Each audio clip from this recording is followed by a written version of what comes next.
Hello students. So in this class we are going to study about one of the important concept that is called competent host formation. Okay. So ನಿಮಗೆ ಗೊತ್ತಾಗಿರೋ ಹಾಗೆ that the bacteria are having a specific wall. Okay. So ಅದರ ಮೇಲೆ cell wall ಅಥವಾ cell membrane ಇರುತ್ತೆ. Okay. So cell wall ಮತ್ತೆ cell membrane ಇರೋದ್ರಿಂದ they are not able to take any material easily inside. Okay. So ಯಾವುದೇ material ಅಲ್ಲಿ enter ಆಗೋಕೆ ಯಾವುದೇ ಚಾನ್ಸ್ ಇರಲ್ಲ. ಸೊ ನಾವಿವಾಗ ಯಾವುದೇ ಒಂದು DNA ನ ಸೆಲ್ ಒಳಗಡೆ ಹಾಕಬೇಕಾದ್ರೆ first we have to prepare cell for the same. Okay. So ಆ ಸೆಲ್ನ DNA ಒಳಗಡೆ ತಗೊಳ್ಳೋ ಹಾಗೆ ಮಾಡೋದು ಒಂದು method.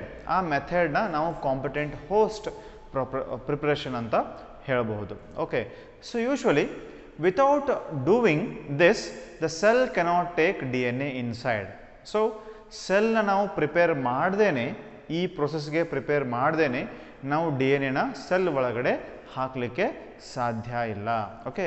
That's why the preparation of competent host is the most important step in case of rDNA technology. Okay.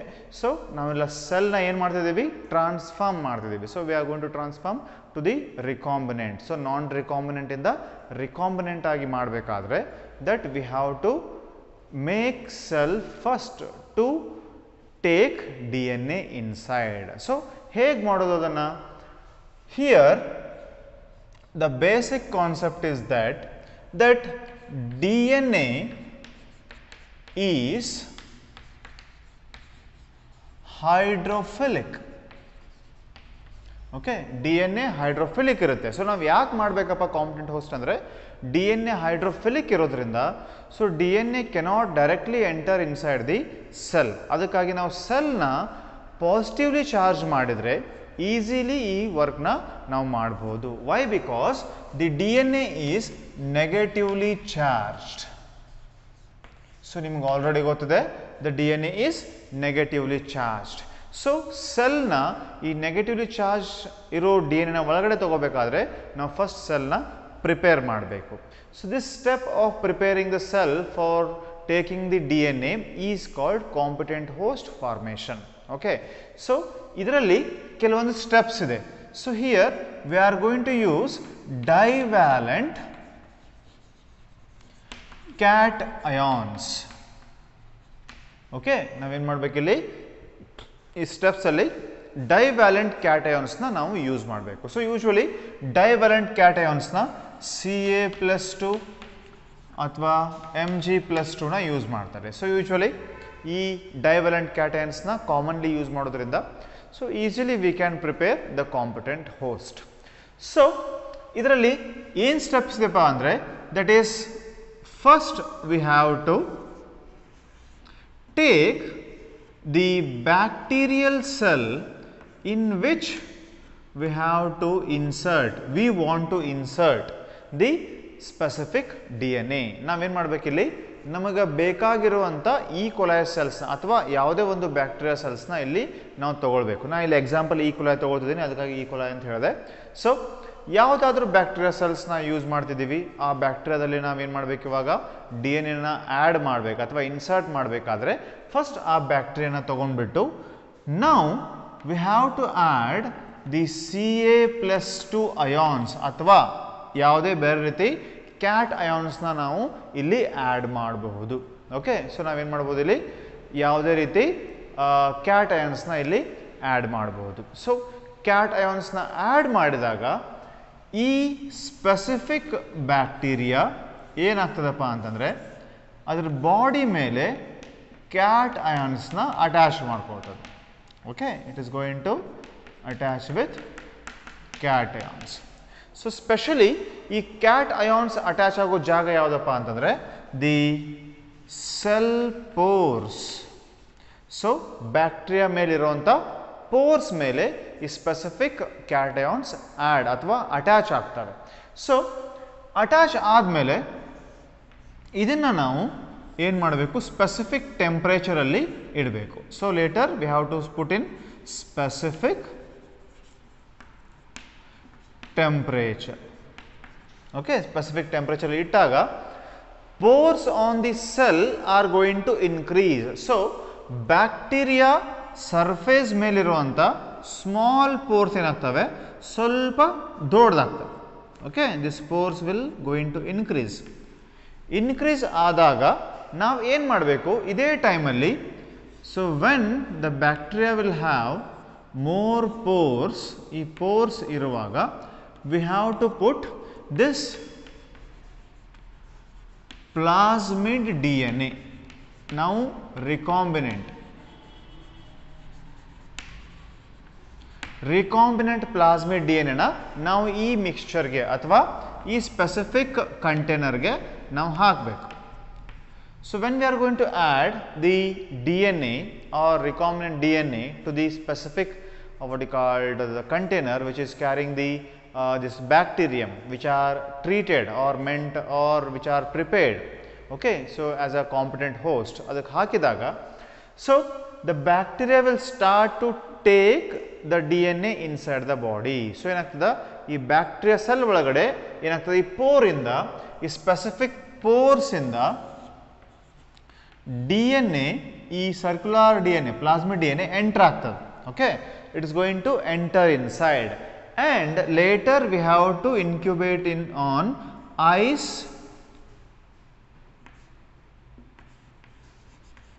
bath. Okay, ಅದನ್ನೇನು ಮಾಡಬೇಕು ice ಬಾತಲ್ಲಿ ನಾವು ಅದನ್ನು ಇಡಬೇಕು. ಐಸ್ ಬಾತ್ ಅಂದರೆ ಐಸ್ ಮೇಲೆ. ಓಕೆ, ಸೊ ಕೋಲ್ಡ್ ಐಸ್ ಮೇಲೆ we have to keep.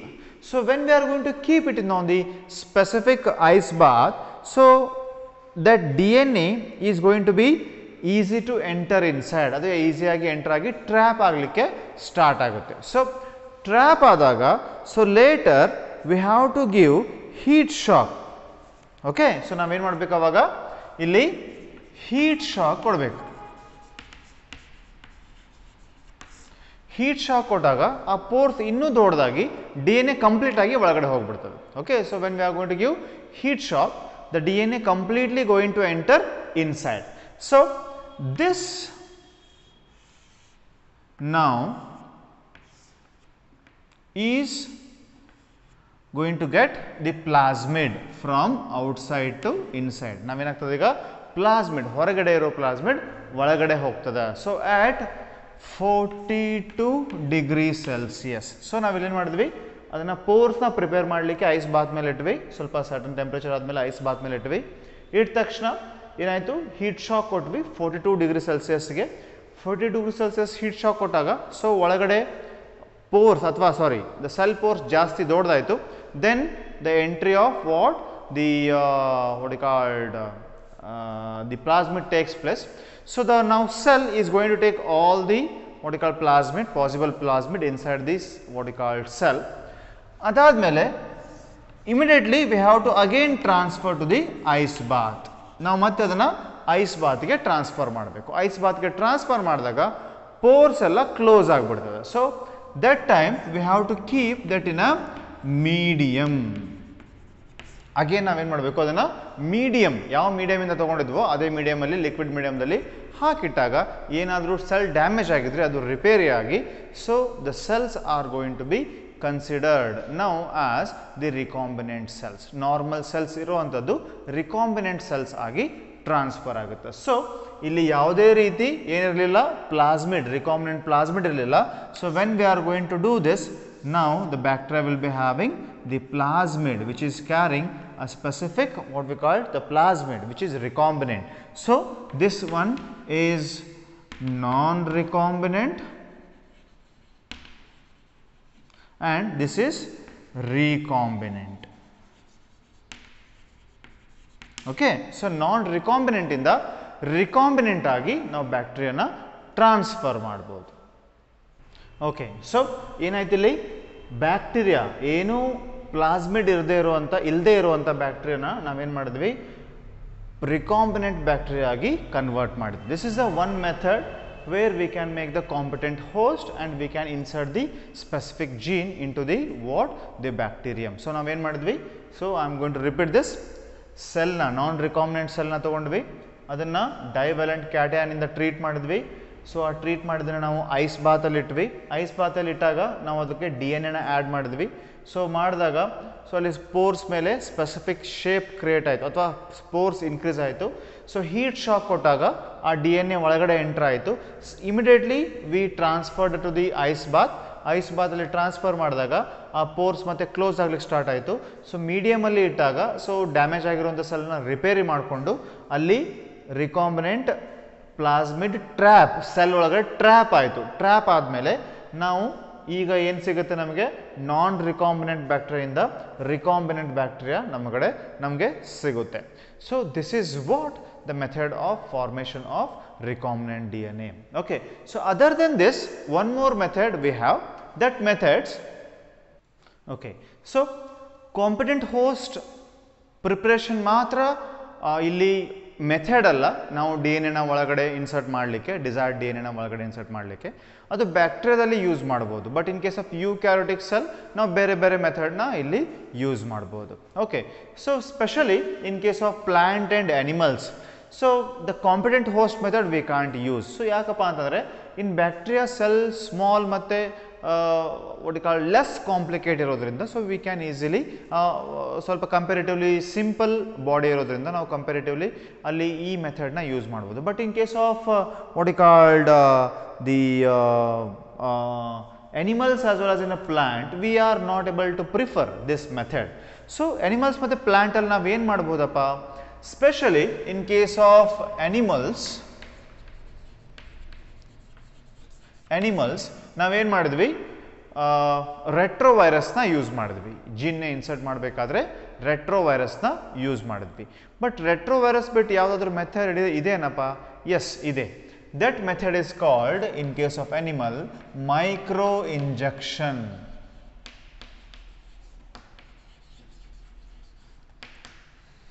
Okay, that method is called micro injection method. ಈ micro injection method ಅಲ್ಲಿ ಏನಾಗ್ತದಪ್ಪ ಅಂತಂದ್ರೆ, ಸೊ ನಾರ್ಮಲಿ ಒಂದು ಸೆಲ್ನ ತಗೊಳ್ತಾರೆ. ಓಕೆ, ಈ ಸೆಲ್ ಅಲ್ಲಿ ನ್ಯೂಕ್ಲಿಯಸ್ ಇರುತ್ತೆ. That's consider this is animal cell. Okay, this is animal cell. ಈ ಸೆಲ್ಲಲ್ಲಿ ಏನಿರ್ತದಪ್ಪ, nucleus ಇರುತ್ತೆ. ಸೊ ಈ ಸೆಲ್ನ ಒಂದು ಸ್ಮಾಲ್ ಸಕ್ಷನ್ ಹೋಲ್ಡರಿಂದ ಹಿಡಿತಾರೆ. Okay, so they are going to hold it by suction holder, and later directly they will take one injection called micro injection. ಈ micro ಇಂಜೆಕ್ಷನಲ್ಲಿ ಏನಿರ್ತದೆ, specific genes ಇರ್ತದೆ. So that what gene we have to insert in this cell, ಆ cell ಒಳಗೆ insert ಮಾಡುವಂಥ ಜೀನನ್ನು ಈ micro ಇಂಜೆಕ್ಷನಲ್ಲಿ ನಾವೇನು ಮಾಡಿರ್ತೀವಿ, ಹೋಲ್ಡ್ ಅಥವಾ ಫಿಲ್ ಮಾಡಿರ್ತಾರೆ. ಸೊ ಅವಾಗೇನು ಮಾಡೋದು, ಸ್ಲೋಲಿ ಈ ಮೈಕ್ರೋ ಇಂಜೆಕ್ಷನ್ನ ಈ ಸೆಲ್ ವಾಲ್ನ ಪಂಚರ್ ಮಾಡಿ ನ್ಯೂಕ್ಲಿಯಸಲ್ಲಿ ಡೈರೆಕ್ಟ್ಲಿ ಡೆಲಿವರ್ ಮಾಡೋದು. So we can directly deliver the DNA into the what, the cell. Okay, this is what the micro injection. Okay, this one is a holder, suction at holder ಅಥವಾ suction holder ಅಂತ ಕರೀತಾರೆ. So ಈ ರೀತಿ ಏನು ಮಾಡ್ಬೋದು, ನಾವು directly ಬೇಕಾಗಿರುವಂಥ ಜೀನನ್ನ cell ಅಲ್ಲಿ ಡೈರೆಕ್ಟ್ ಆಗಿ ನಾವು ಇನ್ಸರ್ಟ್ ಮಾಡಬಹುದು. This is method the suitable in case of animal cell. In case of plant cells,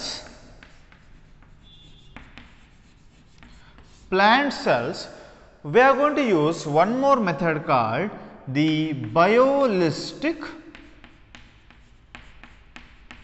ಅಥವಾ gene gun ಅಂತ ಕರೀತಾರೆ.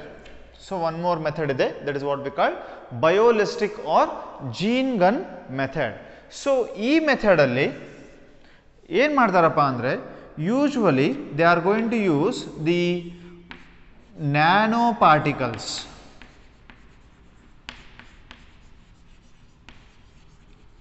or micro particles. So ಇದರಲ್ಲಿ ನಾವು ಡೈರೆಕ್ಟ್ಲಿ ಜೀನನ್ನ ನಾವು ಇಂಜೆಕ್ಷನ್ ಇಂದ ಇನ್ಸರ್ಟ್ ಮಾಡಿದ್ವಿ. But in case of what you called the biolistic or gene gun method ಅಲ್ಲಿ ನಾವು ನ್ಯಾನೋ ಅಥವಾ ಮೈಕ್ರೋ ಪಾರ್ಟಿಕಲ್ಸ್ನ ಯೂಸ್ ಮಾಡ್ತೀವಿ. So usually this nano or micro particles are made up of gold and tungsten. Okay, ಇದರಿಂದ ಆಗಿರ್ತದೆ ಇದು gold ಅಥವಾ tungsten nano ಅಥವಾ ಮೈಕ್ರೋ ಪಾರ್ಟಿಕಲ್ಸ್ನ ಯೂಸ್ ಮಾಡ್ತಾರೆ. ಸೊ ಈ ಮೆಥಡಲ್ಲಿ ಏನು ಮಾಡಬೇಕಪ್ಪ ಅಂದರೆ ಒಂದು ಸ್ಪೆಸಿಫಿಕ್ ಡಿವೈಸ್ ಇರ್ತದೆ, ಆ ಡಿವೈಸಿಗೆ ನಾವೇನಂತ ಕರಿತೀವಿ, ಜೀನ್ ಗನ್ ಅಂತ ಕರಿತೀವಿ. So exactly like shooting gun, that's what is called gene gun. So ಇಲ್ಲಿ ನಾವೇನು ಮಾಡಬೇಕು, ಮೈಕ್ರೋ ಗೋಲ್ಡ್ ಅಥವಾ ಮೈಕ್ರೋ ಟಂಗ್ಸ್ಟನ್ ಪಾರ್ಟಿಕಲ್ನ ಸ್ಪೆಸಿಫಿಕ್ DNA ನಾವು ಯಾವ್ದು ಹಾಕ್ತೀವೋ ಅದರಿಂದ ಟ್ರೀಟ್ ಮಾಡಬೇಕು. ಸೊ ಟ್ರೀಟ್ ಮಾಡಿದಾಗ the specific DNA is going to wrap around this micro particles. ಈ ಮೈಕ್ರೋ ಪಾರ್ಟಿಕಲ್ಸ್ ಸುತ್ತ ಈ ಸ್ಪೆಸಿಫಿಕ್ DNA ಏನಾಗ್ತವ, ಅಟ್ಯಾಚ್ ಆಗ್ತವೆ.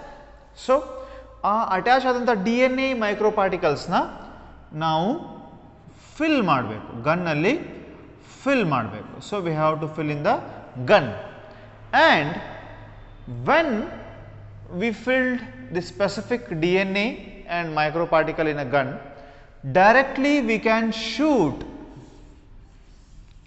The cells of the plant leaf ಮೇಲೆ, ಅಥವಾ ಡೈರೆಕ್ಟ್ಲಿ ಸೆಲ್ನ ತಗೊಂಡು ನಾವೇನು ಮಾಡಬೇಕು, ಶೂಟ್ ಮಾಡಬೇಕು. So when we are going to shoot continuously, that shooting force from the gun is going to deliver this gold particle to the nucleus. ಅದು nucleus ಒಳಗಡೆ ಹೋಗಿ, now the DNA is going to removed out from the gold particle and going to what you called form a link with that of the DNA and going to help in case of formation of recombinant cell. Okay, ಇದು normal cell ಇದ್ದು ಈಗ ಏನಾಗ್ತದ, recombinant cell ಆಗಿ modify ಆಗ್ತದೆ. So first ಇಲ್ಲಿ ಏನಿತ್ತು, animal cell ಕೂಡ normal cell ಇಂದ recombinant cell ಆಗಿ modify ಆಗ್ತದೆ. So these are the methods of delivering the gene into the specific host cell. ಯಾವ್ದ್ಯಾವ್ದಪ್ಪ, if it is a bacteria we can make it competent, so that is called competent host method to deliver the DNA, a specific DNA into the cell. competent cell ಅಥವಾ competent host method ನ ನಾವು use ಮಾಡಬಹುದು, ಅಥವಾ ನಾವಿಲ್ಲಿ use ಮಾಡಬಹುದು gene ಗನ್ನ, ಅಥವಾ we can use micro injection. So ಆ specific ಸೆಲ್ಗೆ ಅನುಗುಣವಾಗಿ ಯಾವ ಮೆಥಡ್ ಸೂಟ್ ಆಗ್ತದೋ ಆ ಮೆಥಡ್ನ ನಾವು ಯೂಸ್ ಮಾಡ್ಕೊಂಡ್ಬಿಟ್ಟು we can deliver the gene easily inside the body of the organism, sorry the cells of the organism or organism cell. These are the method of delivering the gene and making the normal cell to that of the recombinant cell. Hope you enjoyed this one. If you have any question, please ask me. Thank you.